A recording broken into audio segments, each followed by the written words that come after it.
함께 기도하겠습니다. 사랑이 많으신 하나님, 감사합니다. 우리를 구원해 주시고 2024년 새해를 맞이할 수 있는 은혜 주시니 감사드립니다. 지난 한 해를 돌이켜 볼 때 후회스러운 것도 있고 부끄러운 것도 있고 또 참 감사한 것도 많습니다. 이제 그 모든 것 뒤로 하고 올 한 해 어떻게 주님을 섬길지, 우리를 구원하신 목적에 합당한 삶을 살아갈지 이 시간 말씀을 통해 우리의 갈 바를 깨달아 알게 도와주시옵소서.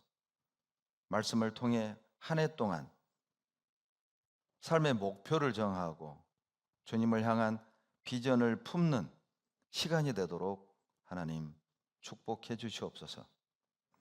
주님 재림의 때는 다가오지만 아직도 구원받지 못한 사랑하는 가족과 친구들이 있습니다. 올 한 해 우리가 그토록 간절히 기도하고 있는 우리의 가족들이, 친구들이 구원 얻는 한 해가 되게 도와주시고 그 일을 위해 우리가 지혜를 모으고 마음을 모아서 협력하여 주님의 선을 이룰 수 있도록 하나님 도와주시옵소서. 형제 자매들 중에 병상에 계시는 죄 자녀들도 많습니다.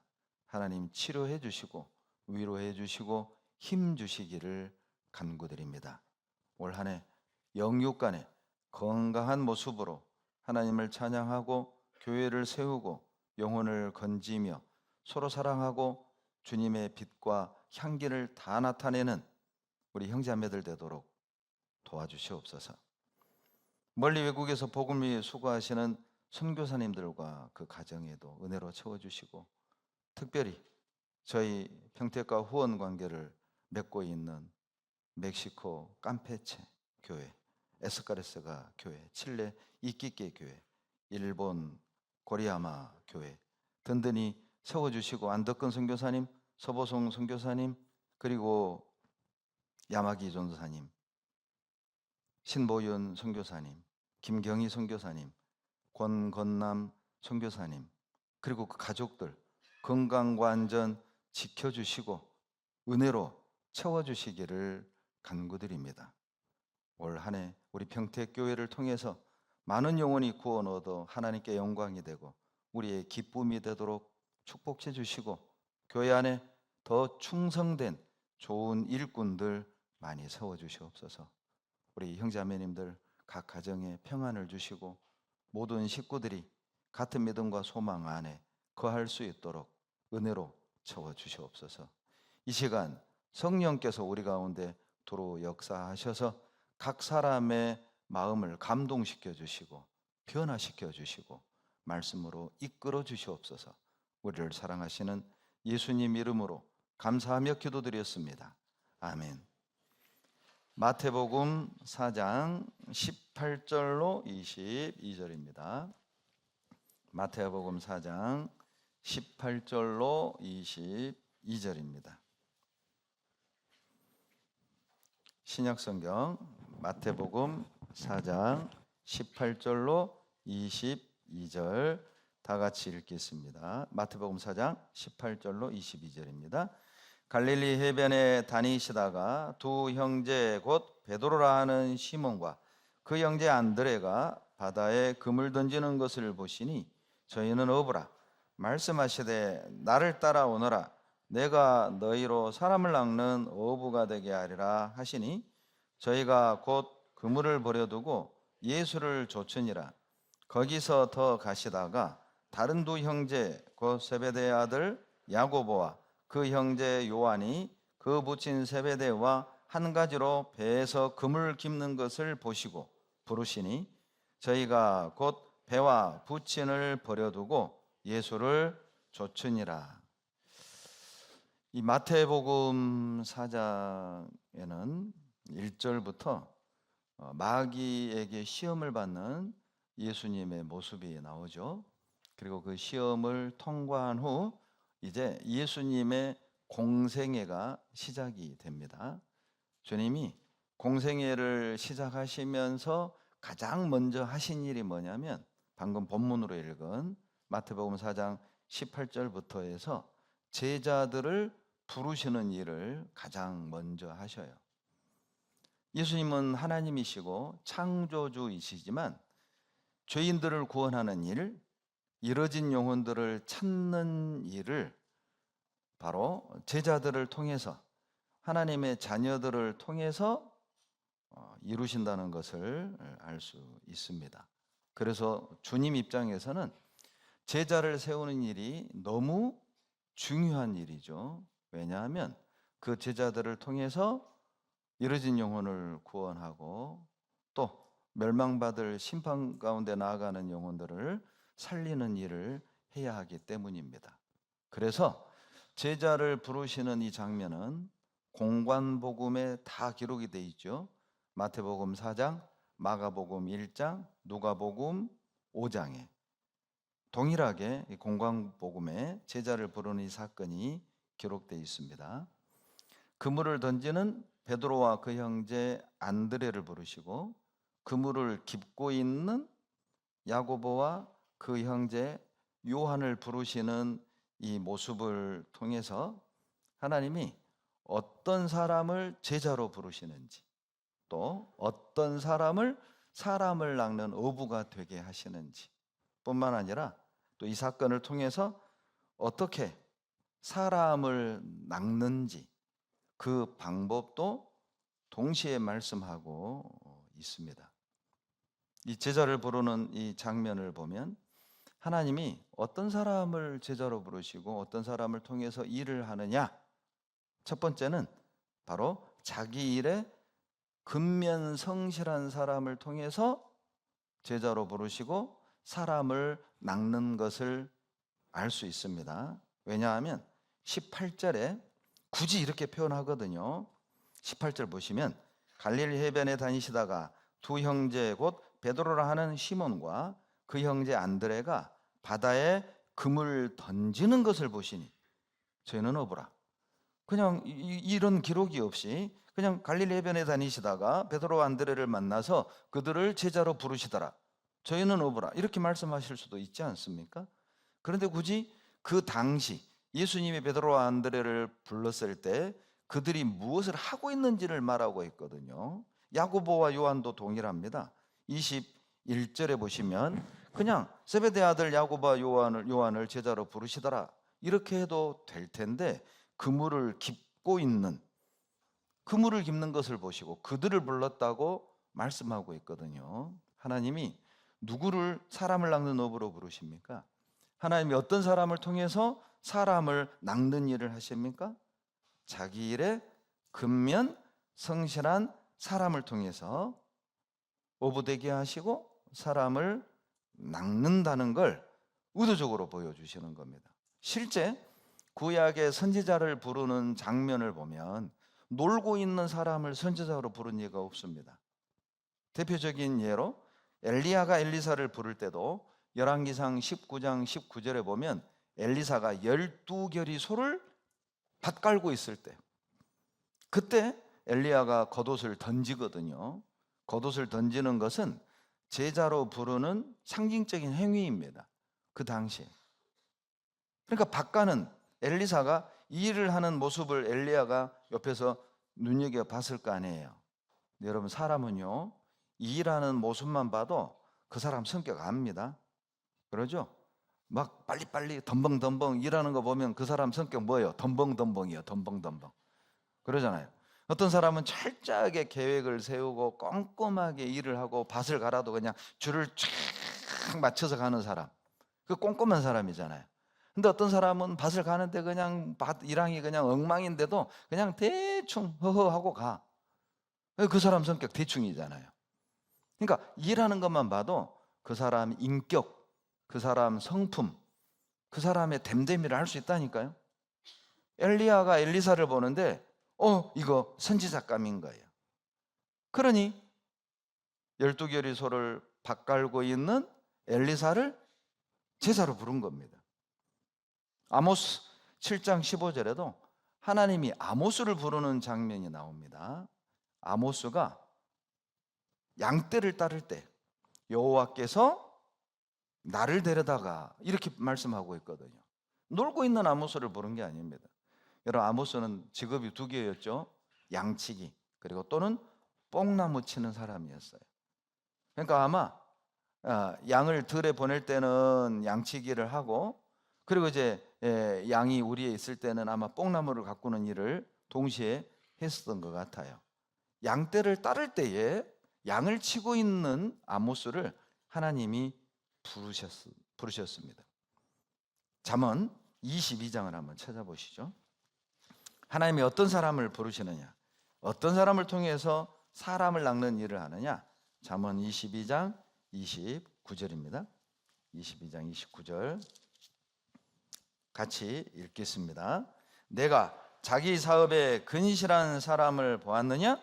이러한 사람은 왕 앞에 설 것이요 천한 자 앞에 서지 아니하리라. 자, 하나님이 어떤 사람을 기뻐하시고 어떤 사람을 통해서 큰 일을 맡기시는지 알 수 있죠?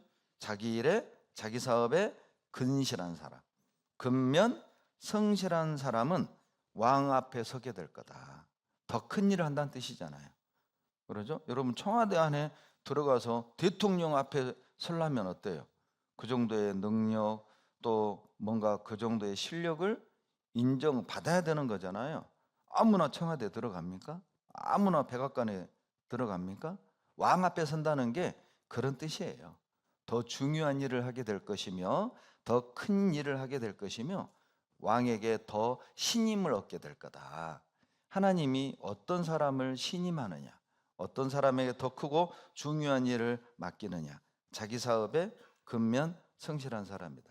그렇다면 우리에게 자기 사업은 뭐겠어요? 학생들은 학업이죠.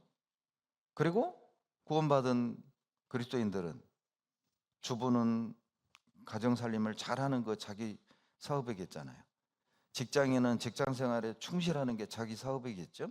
또는 개인 사업을 하는 사람은 그 사업에 근면 성실히 임하는 사람, 그게 또 자기 사업일 것이고, 그러나 단 우리들에게 그 모든 일의 목적은 하나님 영광과 복음을 전하는 데 있는 거죠. 그것이 우리 일이에요. 자, 여기에 직분을 맡아 봉사하시는 분은 그 봉사 부서가 또 나의 사업이겠죠. 그 모든 것들에 근면 성실히 하는 사람을 하나님이 다 보고 있는다는 뜻이잖아요. 응? 자, 교제에 근면 성실히 하는지, 봉사를 근면 성실히 하는지, 주일날 수요일날 근면 성실하게 하는지, 이게 우리 사업 아니에요? 주일날 말씀 듣고 수요일날 말씀 듣고 수련회 참석하고 복음 전하는 이 모든 일들이 우리의 선한 사업 아니에요? 제가 동교수련회 때 그 말씀을 드렸죠. 하나님 우리를 구원하신 목적, 내가 사는 이유라는 제목으로 말씀을 드렸습니다. 대도서에 하나님이, 예수께서 자기를 주심은 우리를 모든 불의에서 깨끗하게 하사 선한 일에 열심하는 친백성 되게 하려 하심이니라. 선한 일이 우리 사업이잖아요. 선한 일이 우리 일이잖아요. 하나님 보실 때 선한 일이 뭡니까? 영혼을 건지는 일만큼 선한 일이 없잖아요. 구원해 주신 은혜를 보답하는 삶만큼 선한 일이 없잖아요. 우리가 봉사하는 것만큼 선한 일이 없잖아요. 그것이 우리 사업입니다. 그 모든 것들을 하나님이 보고 있는 거예요. 교제에 어떤 태도로 임하는지, 또 교회가 여러 가지 일을 치룰 때 정말 누가 거기에 기쁜 마음으로 손을 보태주는지 그거 보는 거거든요. 그걸 일일이 다 보시고 너에겐 더 큰 일 맡겨도 되겠다, 너에겐 더 큰 은혜를 줘도 되겠다, 왕 앞에 서게 한다니까요. 누가복음 19장 17절에도 주인이 이르되 잘하였다 착하고 충성된 종아, 내가 지극히 작은 일에 충성되었으니 내가 10골 다스릴 권세를 내게 주노라. 여러분, 착한 종이 어떤 사람입니까? 하나님께 잘했다 칭찬 듣는 종이 어떤 종입니까? 뭐 위대하고 엄청난 일을 하는 사람이 아니에요. 누가복음 19장 17절 말씀대로 지극히 작은 것에 근면 성실한 종, 그 착한 종인 거예요. 여러분, 지극히 작은 게 뭘까요? 여러 가지로 교훈을 받을 수 있는데, 남들이 하지 않으려는 일이에요. 그 작은 일이잖아요. 남들이 소홀히 하는 일, 남들이 작게 여기는 일, 남들이 기피하는 일을 기쁨으로 성실하게 해내는 거예요. 그거 참 잘한 거잖아요. 그거 진짜 착한 종이잖아요. 또 지극히 작은 것이 무엇일까요? 우리 스스로가 작게 여기는 것일 수 있잖아요. 기도를 작게 여겨요. 기도를 소홀히 해. 묵상하는 걸 작게 여겨. 그러니까 막 묵상을 안 할 때가 많아. 그런데 이 종은요, 남들이 작게 여기고 본인이 소홀히 여겼던 것들을 딱 깨닫고 거기에 충성되게 기도를 하고 묵상을 하고 교제를 하고 수요 말씀 듣는 걸 작게 여길 수 있잖아요. 그러니까 뭐 바쁘면 뭐 안 가도 되고 뭐 유튜브로 듣고 뭐 피곤하면 안 가도 되는 것 정도. 이게 뭐예요? 작게 여기는 거잖아요. 근데 그 작게 여기는 걸 어떻게든 가야 돼. 피곤해도 가, 바빠도 가, 멀어도 가, 더워도 가, 추워도 가, 눈 와도 가, 비 와도 가. 그게 뭐예요? 충성되게 여기는 거잖아요. 남들은 소홀히 여길 수 있고 작게 여길 수 있는 것을 크게 여기고 성실히 임할 때 그 사람에게 큰 거 준다니까요. 여러분, 큰 게 뭐예요? 하나님이 한 영혼을 천하보다 귀하게 여기잖아요. 우주보다 더 큰 게 내 남편의 영혼, 내 가족의 영혼, 내 부모의 영혼 아닙니까? 그 사람들에게 영혼을 맡겨준다니까요. 그 사람들에게 가족 정도의 문을 열어주신다니까요. 곰곰이 생각해 보세요. 그냥 구원을 내 가족들이, 내 자식들이 고집이 세가지고 구원 안 받는다고만 하지 말고, 혹 내가 주님이 주신 큰 것을 작게 여기고 소홀히 여겨서 하나님으로부터 큰 걸 얻지 못하는 원인은 있지 않을까? 그것도 한번 반성해 볼 필요 있지 않겠습니까? 여러분, 작은 것에 올 한 해 충성해 보세요. 작년 한 해 동안 수요 말씀을 작게 여겼다면 올 한 해 그 수요 말씀을 한번 크게 여겨보라고. 작년 한 해 동안 구육 모임을 작게 여겨서 뭐 피곤하면 빠지고 바쁘면 빠지고 눈하고 덥고 추우면 빠졌다면 올해는 작게 여겼던 그 구육 모임을 한번 크게 여겨보라고. 나름 지난 한 해 동안의 삶을 분석해보고 혹시 내가 소홀히 했고 가볍게 여겼던 것들이 있었다면 올해 한번 충성되게 해보세요. 그러면 더 큰 거 하나님이 맡기신다고. 잠언 18장 한번 보십시오. 18장 9절에도요. 잠언 18장 9절 같이 읽겠습니다. 자기의 일을 게을리하는 자는 패가하는 자의 형제니라. 여러분, 교제하는 게 내 일이잖아요. 묵상하고 기도하는 게 내 일이잖아요. 전도하고 봉사하는 게 내 일이잖아요. 직장생활만 내 일입니까? 가정살림만 내 일입니까? 학교 공부만 내 일입니까? 교제하는 것도 내 일이고 묵상하고 기도하고 전도하고 봉사하는 것도 내 일이잖아요.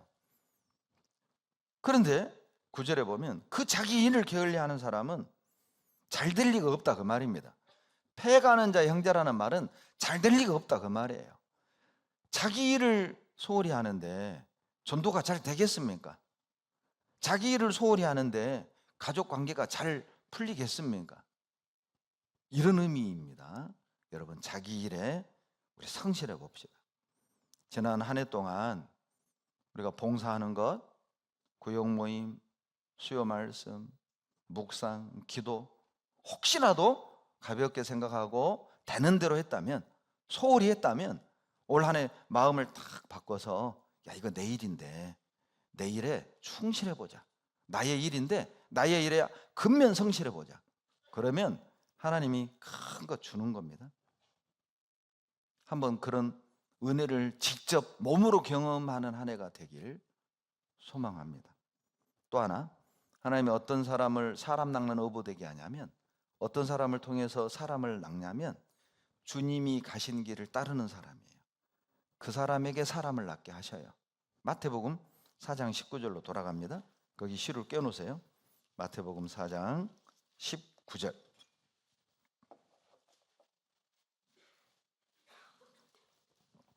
(19절입니다) 같이 19절 읽겠습니다. 말씀하시되 나를 따라오너라. 내가 너희로 사람을 낚는 어부가 되게 하리라 하시니, 구원받았다고 다 사람 낚는 어부 되게 하는 게 아닙니다. 간증 잘한다고 다 사람 낚는 어부가 되는 게 아니에요. 누가 사람을 낚는 어부가 되게 되느냐? 주님을 따르는 사람. 나를 따라오라고 그랬잖아요. 주님 가신 길을 함께 걷는 사람, 그 사람은 반드시 사람을 낚습니다. 주님이 가신 길이 어떤 길입니까? 십자가 길이잖아요. 고난의 길이잖아요. 멸시받는 길, 천대받는 길이잖아요. 배척당한 길이잖아요. 여러분, 그 길을 우리가 묵묵히 따를 때 그 사람 통해서 나도 모르는 사이에 사람을 낚게 되는 거예요. 이 가운데 혹시라도요, 꽃길을 기대하는 사람이 있죠. 꽃길을 기대하는 사람은 절대 사람 낚는 어부가 될 수 없습니다. 주님이 가신 길을 따르는 자들만 사람 낚는 어부가 될 수 있고, 그때 사람을 낚을 수 있다니까요. 고난을 싫어하면서, 고난을 피하면서, 힘든 걸 싫어하면서, 힘든 걸 두려워하면서, 힘든 걸 피해가고 타협하면서 사람을 낚을 수는 없습니다. 어부가 파도와 싸우지 않으면서 고기를 잡을 수 있겠습니까? 불가능한 겁니다. 사람을 낚으려면 우리가 먼저 해야 될 일이 뭐냐면 주님이 가신 길을 함께 따라가야 돼요. 주님을 본받는 것이죠. 무엇을 본받아야 될까요? 요한복음 13장 14절로 15절에 직설적으로 말씀하셨죠. 내가 주와 또는 선생이 되어 너희 발을 씻겼으니 너희도 서로 발을 씻기는 것이 옳으니라. 내가 너희에게 행한 것 같이 너희도 행하게 하려 하여 본을 보였노라. 요한복음 13장 14절로 15절 말씀입니다. 서로 실수할 수 있고 서로 아픔을 줄 수 있습니다. 여러분, 작년 한 해 돌이켜보면 형제 자매들 때문에 실망하기도 하고, 또 형제 자매들 때문에 상처받기도 하고 아파하기도 하고 그럴 수 있죠. 그럴 수 있죠. 그래서 주님이 너희도 행하게 하려 내가 발을 씻겼다. 발은 가장 더러운 부위잖아요. 여러분, 이 시대에도 발을 씻는 건 종이 할 일입니다. 발을 씻으려면 일단 무릎을 꿇어야 되고 허리를 숙여야 돼요. 굴복의 상징이거든요. 무릎을 꿇고 허리를 숙이고 고개를 숙인다? 상대방이 굴복한다, 그 말이에요. 가장 수치스러운 모습이죠.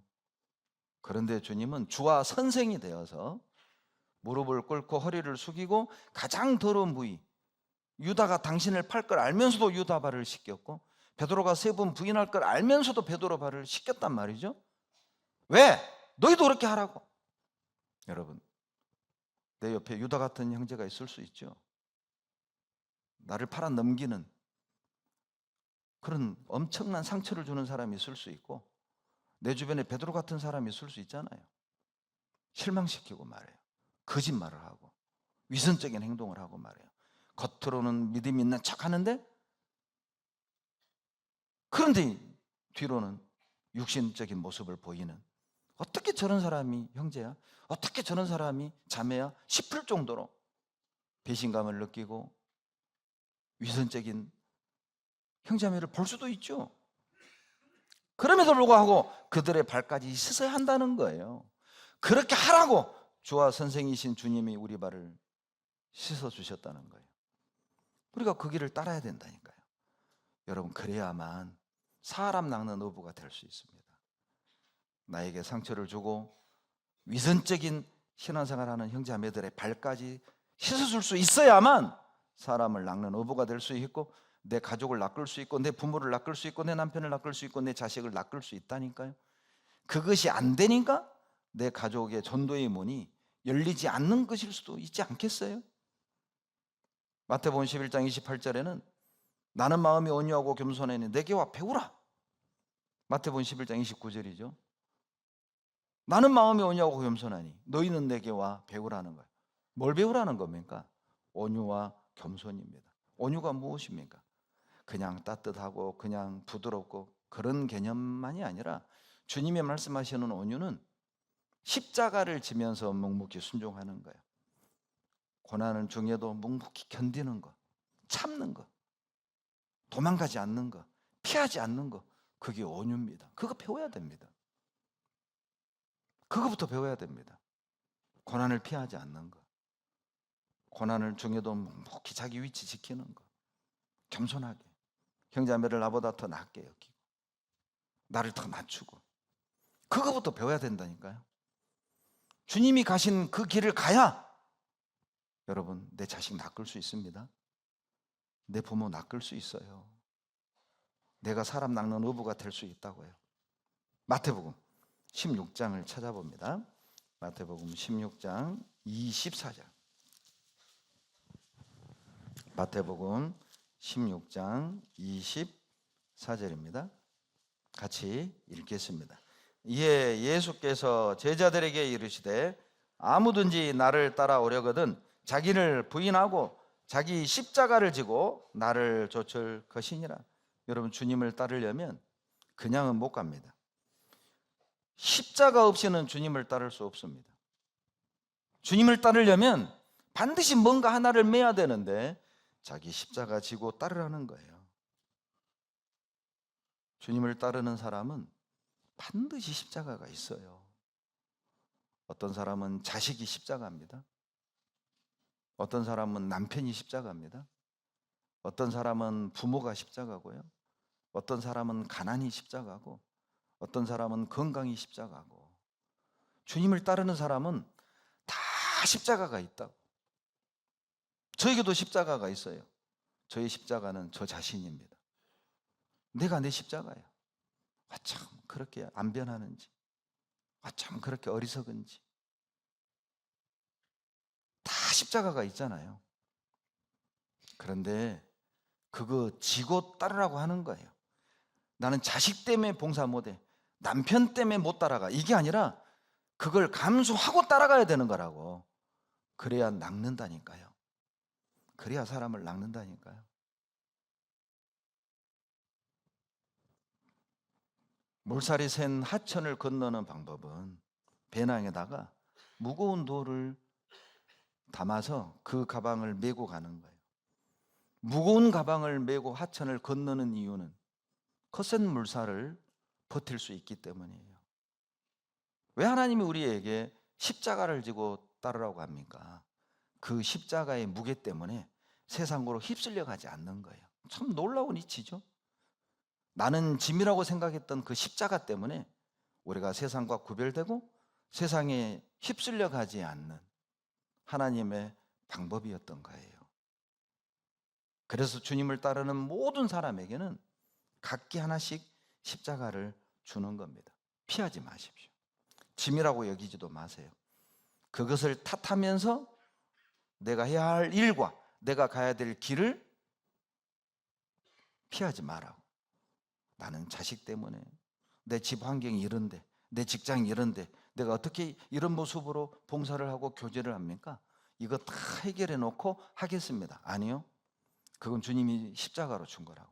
그거 메고 하라고. 그거 메고 교제하고, 그거 메고 봉사하고, 그거 메고 주님의 일을 하는 거라니까요. 그래야 겸손한 거예요.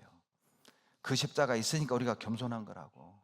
그 십자가가 있으니까 우리가 말씀에 딱 붙어 사는 거라니까요. 우리는 알아요. 그 십자가 없었다면 우리는 이미 바람에 나는 겨와 같이 세상으로 날아갔을 거라고. 반대로 생각하세요.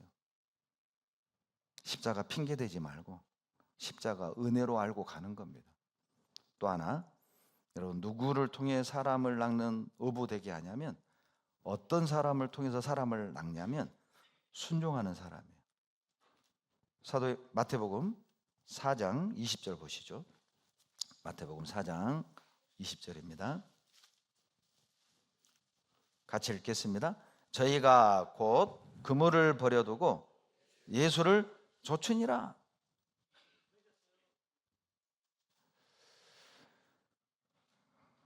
예수님이 제자들을 부르실 때 제자들이 곧 배와 그물을 버려두고 주님을 쫓았다고 되어 있거든요. 주님이 부르실 때 잠깐만요, 우리 가족 의견도 좀 들어보고요. 주님이 부르실 때 잠깐만요, 아버지에게 좀 물어보고요. 잠깐만요, 생각 좀 해보고요. 잠깐만요, 계산 좀 해보고요. 그게 아니죠. 곧 그 한자를 20절에 의도적으로 기록하신 거예요. 곧, 즉시 그 말이잖아요.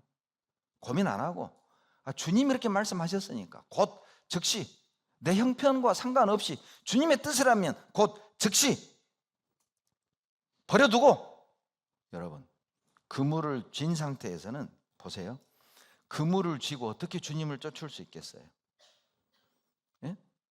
연민에 묶여 있는데, 과거에 묶여 있는데 어떻게 주님을 따를 수 있겠습니까? 배가 부두에 묶여 있는데 어떻게 망망대해 목적지로 향해 가겠어요? 그거부터 풀어야죠. 그거부터 끊어야죠. 그래야 원하는 목적지를 향해 나아갈 수 있지 않겠습니까? 곧 그물과 배를 버려두고 순종이죠. 여러분, 어부에게 배와 그물은 전부 아닙니까? 어부에게 배와 그물은 생계수단 아닙니까? 버려뒀다는 건요, 주님께 철저하게 맡긴 거예요. 그래, 주님이 먹여주실 거야. 주님이 내 가족 책임져 주실 거야. 사람 낚는 어부 되기 원한다면, 내 가족을 낚길 원한다면, 새로운 출발을 원한다면 우리는 버리는 것부터 배워야 됩니다. 버려야 됩니다. 내가 주님보다 더 귀하게 여기는 거 버려야 된다니까요. 내가 주님보다 더 사랑하는 뭔가 있다면 그거부터 버려야 된다니까요.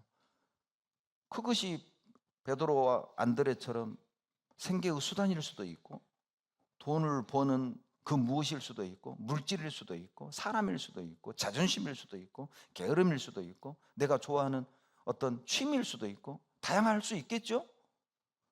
생각해봐요. 내가 주님을 따르는데 망설이게 하는 것들, 내가 주님을 따르는데 고민되게 하는 것들, 그거부터 버리는 훈련을 해야 된다니까요. 여러분, 빌립보서 3장 7절로 8절에 구원받은 바울이 이런 간증을 하잖아요. 무엇이든지 내게 유익하던 것을 내가 그리스도를 위하여 다 해로 여길 뿐더러. 구원받기 전, 주님을 만나기 전 바울이 중요하게 여기고 유익하게 여기고 삶의 목표로 여겼던 것들, 주님 만나고 딱 돌아보니까 이거 아무것도 아니잖아요. 썩어질 거 없어질 거, 교만한 거, 자기를 드러내고 자기 영광을 나타내는 다 육신적인 것들, 그걸 다 해로 여기고 모든 것을 잃어버리고 배설물로 여기면 그리스도를 얻고. 참 성경은 모순된 표현이 많습니다. 잃어야 얻는다, 버려야 얻는다, 죽어야 산다, 무너뜨려야 세워주신다. 모순된 표현 같지만 진리죠. 여러분, 비워야 채울 거 아니에요? 버려야 얻을 거 아니에요? 내 것을 버리면 주님의 것을 채워준다니까요. 육신의 것을 버리면 신령한 것으로 채워준다니까요. 내 생각 버리면 말씀을 얻는 겁니다. 곰곰이 생각해 보세요. 작년 한 해 동안 교회가 부를 때, 주님이 부를 때 내가 곧 예! 하지 못했던 원인들이 무엇인가? 교제가 있을 때 예! 하고 그 교제로 뛰어가지 못했던 장애물이 무엇이었나? 많은 형제매들이 희생하고 봉사하고 있는데 예! 하고 거기에 함께하지 못하게 막았던 것들이 무엇인가? 내가 버려야 될 것들 한번 메모해 보세요. 2024년 한 해 동안 내가 버려야 될 것들 한번 딱 메모해 보시라.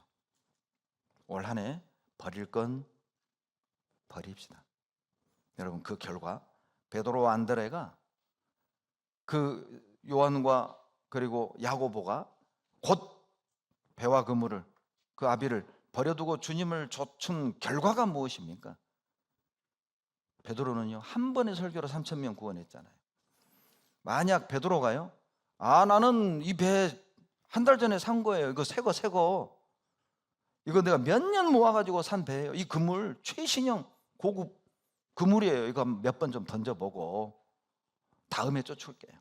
만약 그랬다면 베드로는 그냥 갈릴리에서 어부로 살다가 사라지는 거죠. 평생 고기 잡다가 어부로 죽는 거예요. 그러나 배와 그물을 버려두고 예수님을 따른 결과가 무엇입니까?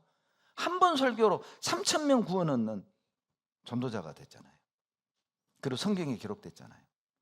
여러분, 어떻게 사실래요? 그냥 베드로로 어부로 살래요? 예? 그냥 비린내 나는 일을 하다가 그냥 이름 없이 사라지는 그냥 업으로 살래요? 아니면 영혼을 건지는 하나님의 사람으로 살다가 하나님의 기념책에 기록되시렵니까? 선택하셔야 돼요. 야고보와 요한의 어머니 살로메는요, 주님의 부활을 직접 봤잖아요. 야고보와 요한이 자기 가족 부모를 버려두고 주님을 따른 결과 그 어머니가 예수님의 부활을 직접 봤다니까요. 여러분, 우리가 버리고 주님을 따르잖아요. 우리 가족이 부활하신 주님을 보게 될 거라고. 구원받지 못한 내 부모가 부활하신 주님을 보게 될 거라고. 구원받지 못한 내 자식들이 부활하신 주님을 보게 될 거라니까요. 그러려면 내가 먼저 버려야 된다고. 자존심도 버리고 하고 싶은 일 버리고, 제발 좀 주님을 따르는데 막는 장애물들, 봉사하는데 막는 장애물들, 교제하는데 막는 장애물들, 그거 좀 버리라고. 욕심 좀 버리라고. 자기 자존심 좀 버리라고요. 자기 생각 좀 버리라고. 그러면 주님의 것으로 채워지는 거예요. 여러분, 버려야 얻습니다. 마가복음 10장 찾아봅시다. 마가복음 10장 29절 30절입니다. 마가복음 10장 29절로 30절 같이 읽겠습니다. 예수께서 가라사대 내가 진실로 너희에게 이르노니 나와 및 복음을 위하여 집이나 형제나 자매나 어미나 아비나 자식이나 전토를 벌인 자는 금세에 있어 집과 형제와 자매와 모친과 자식과 전토를 100배나 받되 핍박을 겸하여 받고 내세 영생을 받지 못할 자가 없느니라. 이 말씀을 읽고 또 오해하지 마세요. 세상에 가족벌이라네. 이혼하라는 뜻도 아니고 가출하라는 뜻이 아닙니다. 주님을 더 사랑하라는 뜻이에요. 가족 핑계대고 부모 핑계대고 자식 핑계대고 해야 할 일을 소홀히 하지 말라, 그 뜻이에요. 그것을 극복하고 우리가 해야 할 일을 하고, 교제할 일을 때 교제하고, 봉사 있을 때 봉사하고, 마음을 모으고 손을 모을 때 다 얻는다니까요. 가족도 구원받고 부모도 구원받고 자식도 구원받고, 이건 가족을 얻는 방법을 말하는 거예요. 버려야 얻는다, 그 말이에요. 부모 핑계대고 봉사를 안 해요? 부모 구원 못 받습니다. 부모가 반대해도 주 안에서 순종하라고 했으니 할 일을 교제 안에서 교제할 거 교제하고 봉사할 걸 봉사하면서 주님을 섬길 때, 따를 때 부모도 구원받고 남편도 구원받고 자식도 구원받는다는 겁니다. 여러분, 버린 자가 없습니다. 그러면 스스로에게 물어보세요. 나는 최근에 주님을 위해 버린 게 무엇이 있는가? 주님을 따르기 위해 내가 최근에 버린 것이 무엇인가? 죄가 있다면 죄도 버리십시오. 게으름 때문에 못 따른다면 게으름도 버리고, 좀 욕심도 버리고, 자존심도 버리고, 내 생각도 좀 버리고, 그래야 얻는다니까요. 여러분, 왜 나는 아직 못 얻었습니까? 버리지 않았기 때문은 아닐까요? 그러니까 계속 힘든 신앙을 반복하는 거예요. 버리지 않아서, 자기 생각대로. 그러니까 계속 악순환을 반복하는 거예요. 이제 그 악순환의 고리를 끊어보시라고. 버리면 그 고리가 끊어지는 거예요. 뭐가 변화가 올 거라고. 올해는 좀 변해봅시다. 올해는 좀 달라져 봅시다. 그럼 악순환의 고리를 끊으려면 버려야 될 건 버려야 되는 겁니다. 주님이 서기관 바리새인 부른 게 아닙니다. 성경에 익숙한 사람들을 부른 게 아니에요. 놀랍게도 어부를 불렀어요. 마태복음 4장 보시죠. 마태복음 4장 18절에 갈릴리 해변에 다니시다가 두 형제 곧 베드로라 하는 시몬과 그 형제 안드레가 바다에 금을 던지는 것을 보시니 저희는 뭐라고요? 어부라. 베드로 안드레의 직업을 밝히고 있습니다. 저희는 어부다. 서기관과 바리새인을 제자로 부른 게 아니라 어부를 사람을 낚는 제자로 부르셨다니까요. 사람을 살리는 이 엄청난 일에 학자를 부른 게 아니에요. 천한 어부를 불렀어요. 영혼을 지옥에서 건지는 이 중요한 일에 부자나 귀족을 부른 게 아니라 그 당시 천시받는 어부를 불렀다니까요. 언변도 없고 학식도 없고 돈도 없고 리더십도 없는 그 사람들을 하나님이 사람을 낚는 어부로, 영혼을 낚는 어부로 부르셨습니다. 뭘 의미합니까? 여러분, 사람을 낚는 일은 돈이 있어서 되는 일이 아니에요. 학식으로 되는 일도 아니에요. 리더십으로 되는 게 아니에요. 말 잘해서 되는 게 아니라는 겁니다. 역으로 말하면 돈 없어도 사람 낚을 수 있습니다. 지식 없어도 사람 낚을 수 있습니다. 말 못해도 사람 낚을 수 있어요. 우리에게 그 희망을 주는 거라니까요. 그러니까 배운 것도 없고 아는 것도 없고 잘난 것도 없고 비린내 나는 어부를 사람 낚는 제자로 부르셨다. 그러니 돈 없는 거 핑계 대지 마세요. 내가 사는 모양 이런데 어떻게 가족 전도를 해요? 난 아직도 내 집도 없고 아직도 나는 월세 사는데 내가 어떻게 가족 전도를 해요? 나는 말도 못하고 아는 것도 없는데 내가 어떻게 전도를 해요? 핑계 대지 마세요. 하나님이 어부를 사람 낚는 어부로, 고기 잡는 어부를 영혼을 낚는 어부로 부르셨습니다. 가진 것도 없고 잘난 것도 없고 배운 것도 없는 그들을. 왜요? 주님이 드러나길 원하셔요. 주님이 높여지길 원하시는 거예요. 내가 말 잘해서 전도했다. 다 내 공로잖아요. 내가 말 잘해서 구원받았다고. 내가 돈으로 전도했다. 내 돈으로 전도한 거잖아요. 내가 선물 이렇게 줘가지고 마음 사가지고 구원시켰다고. 철저하게 주님이 드러나길 원하세요. 철저하게 주님이 높여주기를 원하세요. 그래서 말 못하는 사람들, 가진 것 없는 사람들, 지지리도 못난 사람들을 부르셨어요. 다 주님 은혜다. 다 주님이 하셨다. 이 간증을 원하는 거예요. 고린도전서 1장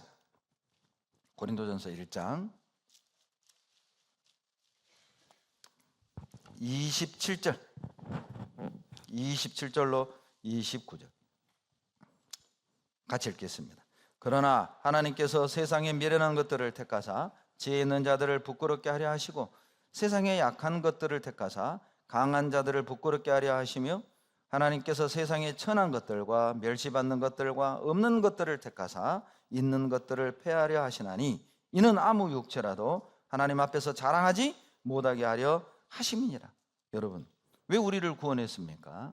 왜 우리를 통해서 사람을 낚는 일을 하는 겁니까? 이유가 27절 28절에 나와 있잖아요.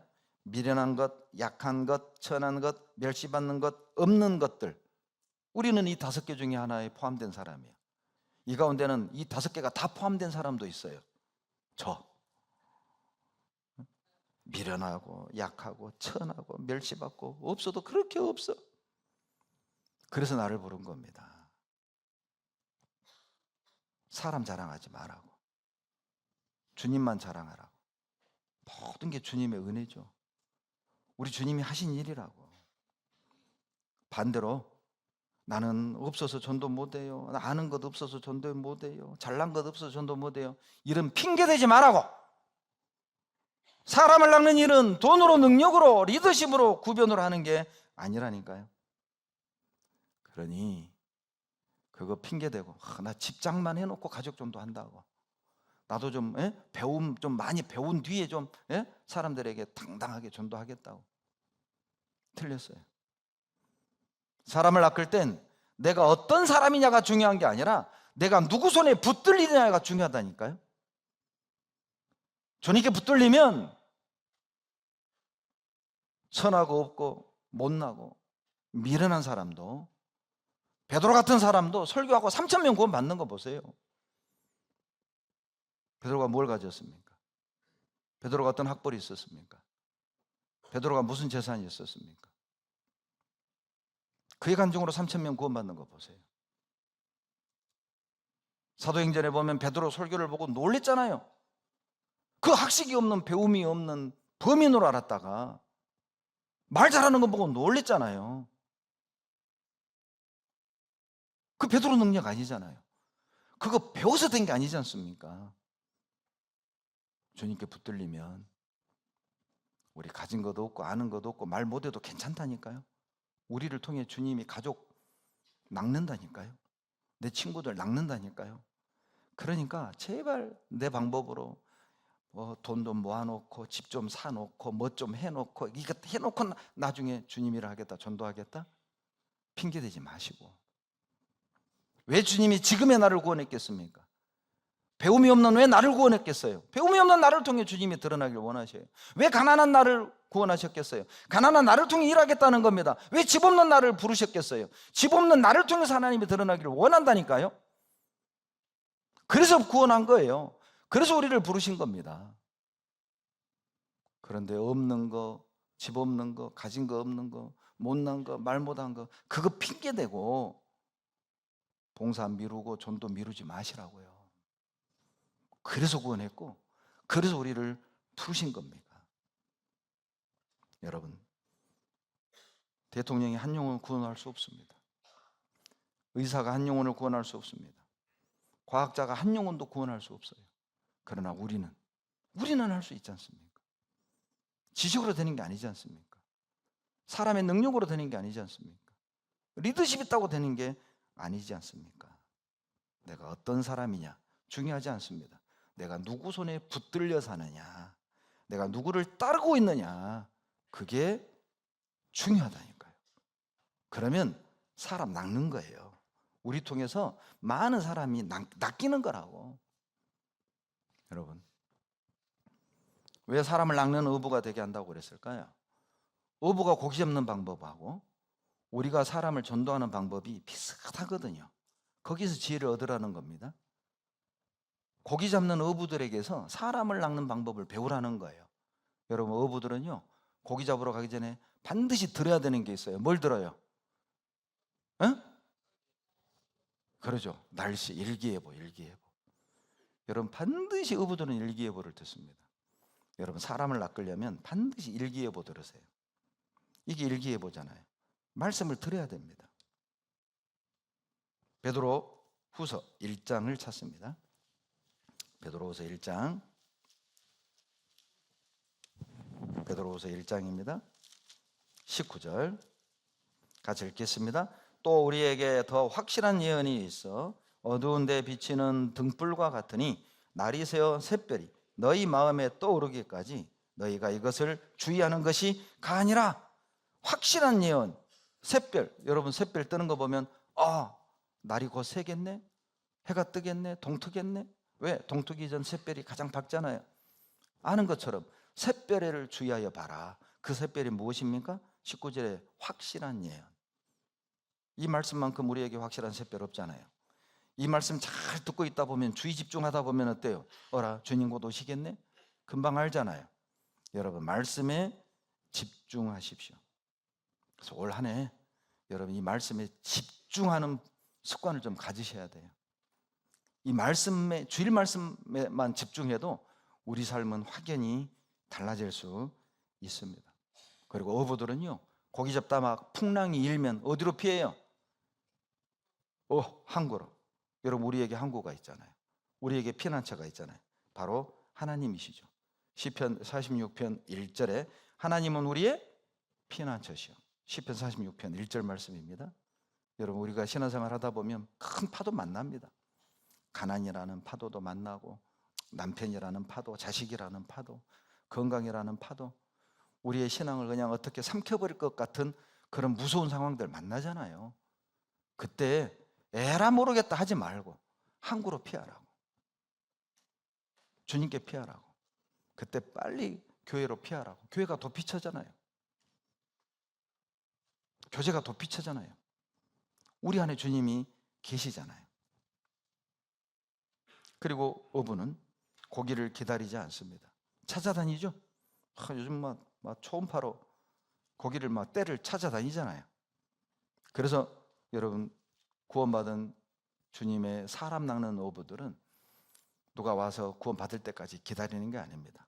마태복음 28장 19절에 너희는 가서 그랬잖아요. 가서 모든 족속으로 제자를 삼아. 여러분, 우리는 찾아가야 됩니다. 우리가 낚을 사람들을 자주 찾아가서 커피도 마시고 밥도 사주고 고민도 들어주고 좋은 관계를 맺어야 합니다. 그래서 로마서 10장 15절에 아름답도다 좋은 소식을 전하는 자들의 발이여 그랬잖아요. 아름답도다 좋은 소식을 전하는 자들의 눈이여, 손이여, 입이여, 코여 이렇게 안 했어요. 발이여, 발. 주님이 보실 때 정말 아름다운 건 복음 전하는 발이라니까요. 가야 되잖아요. 가야 전할 수 있는 겁니다. 찾아가세요. 없다고만 하지 말고, 전도할 사람 없다고 하지 말고. 여러분, 평택의 인구가 60만입니다. 60만이 살고 있는데 전도할 사람이 없다고요?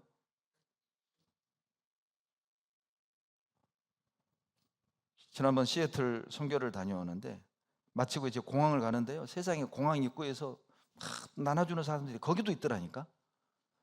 아니, 노랑머리 하얀 피부도 코 큰 사람들도 그 공항 입구에서 노방 전도를 하는 거예요. 여호와의 증인이 거기도 있더라고. 얼마나 저는 그 사람들 볼 때마다요 부끄러워요. 이거 우리가 해야 되는데. 얼마나 확신에 차있습니까? 그 사람들은 자기들이 믿는 것이 성경적이지 않고 거짓된 것임에도 불구하고 자기들은 진짜 좋은 거 믿는다고, 진짜 옳게 믿는다고, 진짜 하나님 말씀 믿는다고 너무 확신에 차니까 그걸 또 나눠주고 있잖아, 길거리에서. 우리는 창피해가지고 말도 못해. 우리가 해야 될 일입니다. 가서 전해야죠. 어부는 고기를 기다리지 않습니다. 고기를 찾아다니죠. 이사야 52장 7절 보시죠. 이사야 52장 7절입니다.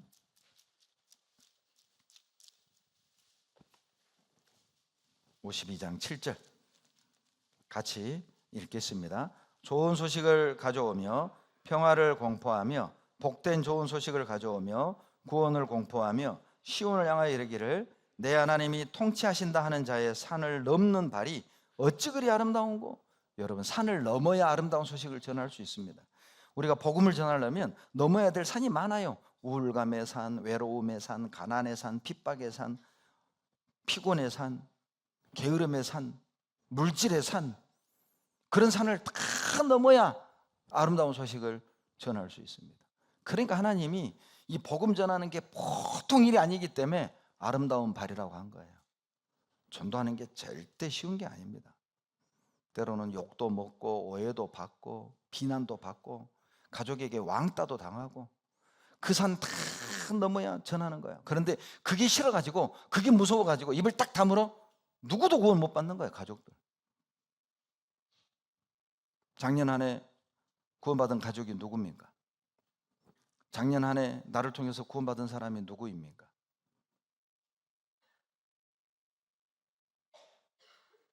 산을 넘으셔야 됩니다. 이제 올해 그 산 한번 넘어가 봅시다. 그 산 넘어야 아름다운 소식 전해진다니까요. 그 산 넘어야 사람을 낚는다니까요. 그리고 어부는요 철저히 준비하죠. 고기 잡으러 가기 전에 철저히 준비하잖아요. 여러분, 즉흥적으로 전도해야 될 때도 있지만 특별히 내 가족이나 친구나 이웃을 전도할 때는 철저하게 준비하셔야 돼요. 준비. 기도하시고. 제가 오래전 얘기입니다만, 이제 형제님이 이제 돼지배 전에 자기 형님을 전도하는데 신방을 좀 해달라고 해서 같이 갔습니다. 그래서 형님 대문 초인종을 눌렀어요. 형님이 문을 살며시 열더니 이 문틈 사이로 동생을 위아래로 탁 훑어보더라. 문을 확 열지도 않아요. 동생인데도.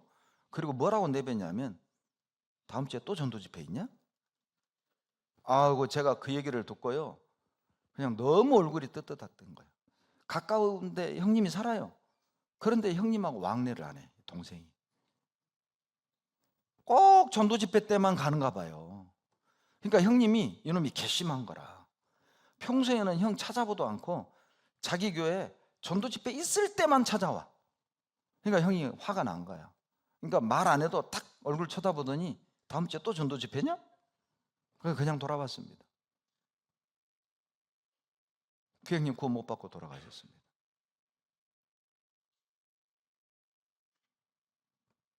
여러분, 준비하셔야 됩니다. 평소에 좋은 관계를 맺어야 돼요. 전도는 좋은 관계 속에서 전해지는 겁니다. 그리고 어부는 한 번 그물 던져서 안 잡혔다고 포기 안 하죠.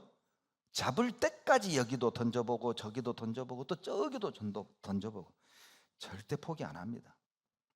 갈라디아서 6장 9절에 사람을 낚는 어부는 쉽게 포기하지 않습니다. 선을 행하되 낙심하지 말지니 때가 이름에 거두리라. 때가 따로 있어요. 포기하지 마십시오. 한두 번 금을 던져보고 가족이 구원 못 받는다고 해가지고 아이고 고집 세서 안 돼, 아이고 관심이 없어서 안 돼, 아이고 바빠서 안 돼, 그러지 마세요. 또 던져보고 또 던져보고 이렇게도 해보고 저렇게도 해보고 어느 날 때가 됐을 때 탁 구원 받는다. 그리고 여러분, 어부는 절대 혼자 고기 혼자 안 잡습니다. 항해사도 있고 기관사도 있고 통제사도 있고 금을 던지는 사람도 있고 땡기는 사람도 있고 거두는 사람도 있고. 여러분, 전도는 혼자 하는 게 아닙니다. 팀워크이죠. 전도는 팀워크예요. 특히 가족 전도는 구역에서 같이 신방도 가지고 일 바쁠 때는 일도 도와주고 같이 등산도 하고 같이 여행도 가고 같이 밥도 먹고 같이 차도 마시고 그런 사전 작업이 필요합니다. 사도행전 2장 46절로 47절에 모이기 힘쓰면 구원받는 사람 날마다 더하게 해준다고 그랬잖아요. 한 사람이면 패하겠거니와 두 사람이면 능히 당한다고 그랬잖아요. 전도서 4장 10절에 보면은 홀로 있어 넘어지고 붙들어 일으킬 자가 없는 자에게는 화가 있으리라. 홀로 있어. 저는 그 사람을 홀로 신앙이라고 그래요. 홀로 신앙. 홀로 신앙은 화가 있습니다. 그러나 전도서 4장 12절에 두 사람이면 능히 당하나니 함께 신앙은 승리하는 거예요. 함께 하는 겁니다. 전도는 팀 전도예요. 혼자 하는 게 아닙니다. 그래서 교회가 있는 겁니다. 그리고 어부는 기다릴 줄 알잖아요. 많이 기다리셔야 될 겁니다. 많이 참으셔야 될 겁니다. 그러면 반드시 구원받아요. 속상할 때도 많고 자존심 상할 때도 많지만 주님이 십자가에 죽어서 내가 구원받았잖아요. 내 자존심 좀 꺾이면 어때? 내가 상처받으면 좀 어때? 내가 무시당하면 어때요? 십자가에 못 박히는 것도 아니잖아요. 내가 죽어야 내 가족이 산다니까요. 내가 죽어야 남편이 살고 내가 죽어야 부모가 살고 내가 죽어야 자식이 사는 거예요. 아니, 내가 죽어서 내 가족이 산다면 죽는 길 못 가겠습니까? 그러니 속상해하지 말고 자존심 상해하지 말고 차라리 죽는 길을 가세요. 조금만 더 참아보세요. 야고보서 5장입니다. 10절. 야고보서 5장 10절입니다. 야고보서 5장 10절 같이 읽겠습니다. 10절 11절 같이 읽습니다. 형제들아, 주의 이름으로 말한 선지자들로 고난과 오래 참음의 본을 삼으라. 보라, 인내하는 자를 우리가 복되다 하나니 너희가 욥의 인내를 들었고 주께서 주신 결말을 보았거니와 주는 가장 자비하시고 긍휼히 여기는 자신이라. 욥의 인내를 보셨잖아요. 그리고 인내의 결과를 보셨잖아요. 기억하시고 우리 참고 인내하고 기다려서 해피엔딩, 하나님이 어떻게 우리를 축복하시는지 경험했으면 좋겠습니다. 그리고요, 어부가 고기를 잡을 때 밑밥 먼저 던지잖아요. 그러죠? 밑밥을 던져야 됩니다. 사람을 낚을 때. 잠언 18장 16절 보시죠. 잠언 18장 16절. 잠언 18장 16절. 18장 16절 같이 읽겠습니다. 선물은 그 사람의 길을 너그럽게 하며 또 존귀한 자의 앞으로 그를 인도하느니라. 선물은 사람의 길을 너그럽게 합니다. 여러분, 지갑을 열지 않으면서 사람의 마음을 열려고 하지 마세요. 내 지갑 열어야 사람 마음 열리는 겁니다. 죄송한데 구두쇠 통해서는 성령이 역사하지 않습니다. 왜 우리 교회가 전도가 잘 되는지 아세요? 지갑 여는 분들이 상당히 많아요. 혹시 아직도 지갑 안 여는 분 있으면 좀 여세요. 아셨죠? 지갑 여는 구역이 전도 잘 된다고 내가 오늘 구역의 결과 다 보고해 드릴 거예요. 여러분, 수치로 다 드러납니다. 지갑 여는 사람이 사람 마음도 여는 겁니다. 제가 어떤 지역교회 있을 때요, 서울에 있는 딸이 시골에 있는 엄마에게 그렇게 누가 찾아갈 테니까 가서 꼭 말씀 들으라고. 이 엄마가요 막 소리 지르는 거예요. 내가 왜 모르는 아줌마 따라가냐고. 그런 짓 하지 마라고. 난 성경 관심 없다고 끊어버렸어요. 근데 이 자매님이 자기 집 가까이에 있는 조장님께 전화해가지고 우리 엄마가 이런 사람이니까 우리 엄마가 복숭아 좋아해요. 복숭아. 가지고 복숭아를 한 박스를 사갖고 간 거예요. 딸이 돈을 준 거예요. 한 박스를 이제 딱 들고 초인종을 눌렀어요.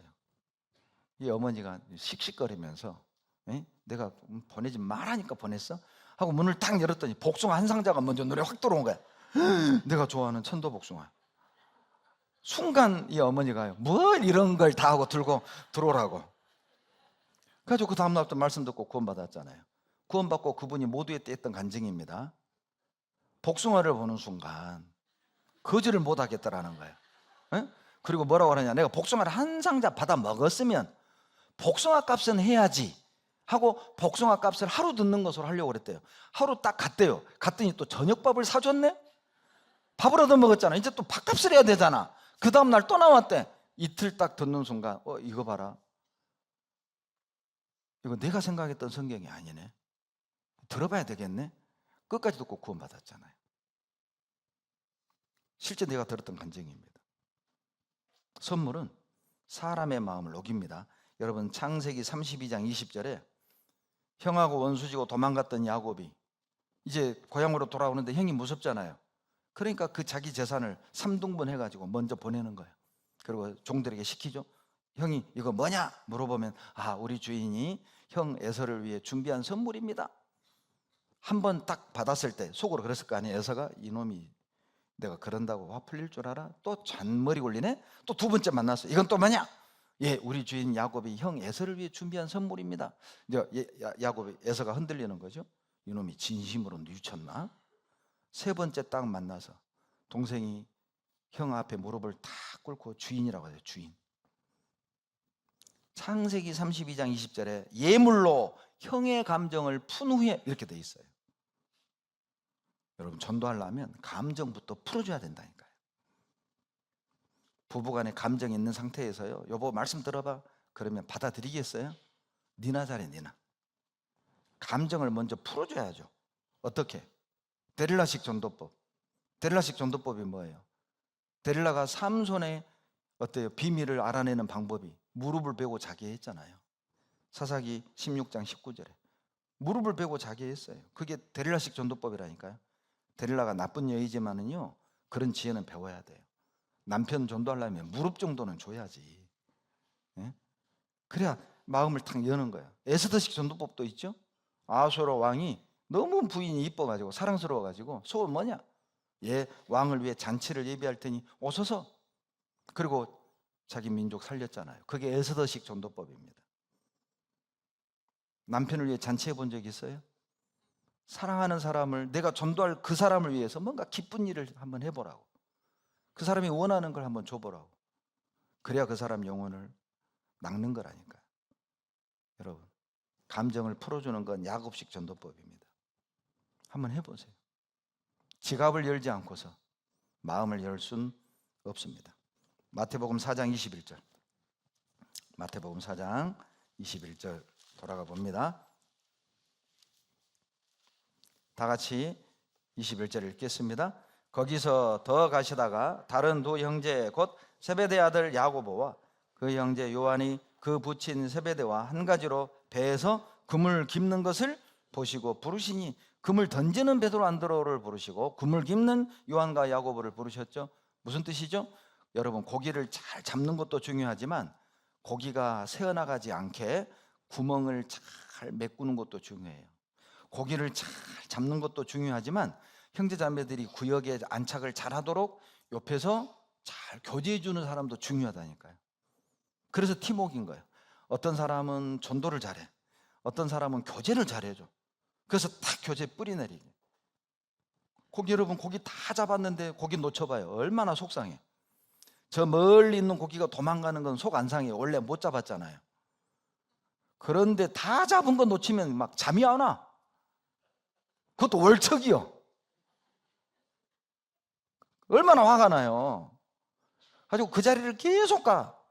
왜? 놓친 그놈이 또 온가 싶어가지고. 여러분, 잘 잡는 것도, 전도를 잘하는 것도 중요하지만 교제를 잘해주고 붙잡아주는 것도 중요합니다. 그래서 우리 모두가 마음을 모아서 올 한 해 우리 형제자매들이 사람을 낳는 어부가 됩시다. 우리 남편 낳고 부모 낳고 자식 낳고 사랑하는 사람들을 낳는 2024년이 됐으면 좋겠습니다. 여러분, 평택은 황금어장입니다. 평택처럼 전도하기 좋은 곳이 없어요. 사람들이 모이는 곳이고요. 고기가 모이는 곳이라니까요, 평택이. 그리고요, 이렇게 훌륭한 교회당 하나님 주셨잖아요. 이런 조건에서 전도를 못해? 그 다음 말은 안 하랍니다.